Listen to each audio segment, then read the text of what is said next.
Hey folks, welcome back to the channel. HappyCattyCrypto here. Welcome to anyone that's new. I appreciate you all being here. I cannot say that enough. You folks all make all of this possible. The channels aren't built up by me, they're built up by you, the community, who decide to like our stuff, share our stuff, and retweet it out. And pretty much give us the voice that we have gained and the traction we have got. This is all down to you folks. Do not allow any other YouTubers to ever make you think that it's them. I mean, we do a lot of work. Yes, we produce evidence, so we produce facts. We do work. We put the videos up. But without you folks, as the viewers, as the supporters, and as the community, none of this would be possible. So without further ado, let's jump into it. So everybody's favorite subject at the moment, the Binance wallet, right? So I was just putting out a tweet, and pretty much it was just saying, this always pains me, that Binance moved 1 trillion LUNACLASSIC when 100% of the users of LUNACLASSIC had been frozen out. There was no one that could move it, and it was heartbreaking to watch them move 1 trillion coins and see a 496% pump, according to CoinMarketCap. For everybody to be locked out, not able to benefit from that pump greatly. So yeah, here is pretty much a picture on the graph of the day of 27th of May, and this is where the 1 trillion leaves the wallet and puts the balance down to 1.5 trillion.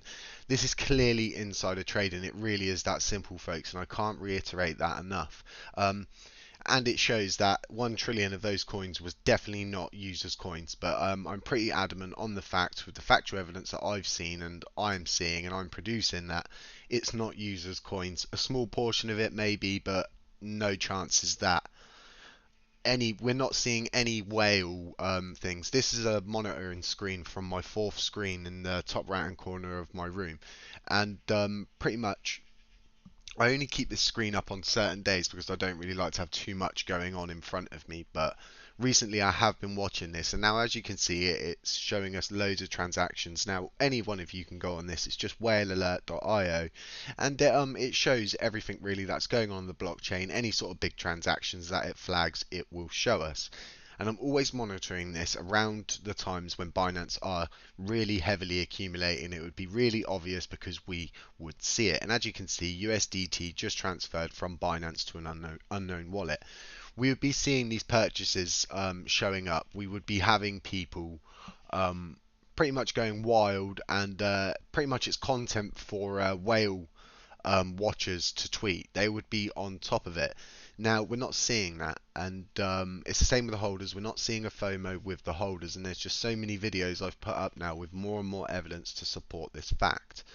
But moving back to this, it's just the real question is, how are they going to justify it to the community? And my opinion is and this is just my opinion, my speculation, is that Binance is going for 2/3 of the supply, or maybe a little bit more, to prevent governance attacks, to prevent anybody actually gaining a serious amount of these coins and benefiting from it heavily, using it to attack the governance, or just using it for generally a bad purpose. And there's so many of us working in the background, regardless of what you're doing, to bring this evidence to light. And I'm definitely one of the first people to discover all of this. And I know I say to you folks, yeah, I've been talking about it since I started the channels and the Twitter feed and everything like that. We'll just go back to this whilst I'm talking because it's nice to watch it. It's really good. It paints a good image. So around a week previously, I'd been discussing it with a friend of mine who is a bit of a crypto connoisseur. He's been in the crypto world, I think, for around 4 or 5, maybe 6 years going upwards now. Really knowledgeable person, and he just said to me, look, you're onto something.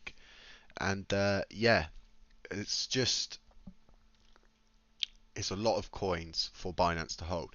And just by them holding what they hold at the moment, it is preventing anyone really like able to buy a really big supply of the coins, because whales have the money to do this. They really do. They're filthy, filthy, filthy rich people, and this is just because they're really good at what they do. They figured it out, and yeah. So let's move over quickly now to the actual Binance main withdrawal wallet itself on the Terra Finder. And as you can see, it really is pushing its way up to that 2.2 trillion mark. We know there's another 1 trillion missing out of that wallet. We know that it's circulating in a group of wallets that Binance associates with. Okay, so we know that they hold 3.1 trillion, nearly 3.2 trillion. So yeah, we're only trying to figure out where the rest is. As to when Binance are gonna reveal what they're actually doing or what's going on, and that's the thing. Binance haven't actually come out with a statement and denied it. They've never come out once and denied it. And believe me now, folks, if people like Fatman Terra are seeing our stuff, loads of people like Orion, there's just so many. Our reach has got out very far now. So they've definitely seen it, and for them to come out and deny it would mean that later on they would then have to reverse that statement and pretty much not eat their own words, but show mistrust in the community that they lied and then they came out of it. So for them, in my opinion, it's best for them to just stay quiet. And yeah, a lot of people, why don't they just announce when they're going to burn and why they're not burning and when they're going to burn? And it's as simple as this, folks. If they did that, everyone would be flocking to buy LUNACLASSIC. And in my opinion, the major influence have done a very good job of keeping this as low key as possible, to be quite honest. There's not, I mean, any coverage they have been doing is all about this one, oh, lunk to $1. And listen, folks, we've got a long way to go to get to $1. If you take the amount of coins in circulation and times that by $1, you have the market cap. Okay, so you can understand that we're not going to be getting a $6.5 trillion market cap because Bitcoin doesn't even have that. So we really do need to get that supply down. Does that mean we're not going to be seeing price action in a positive manner as the coins get reduced? No, we will see like a positive movement.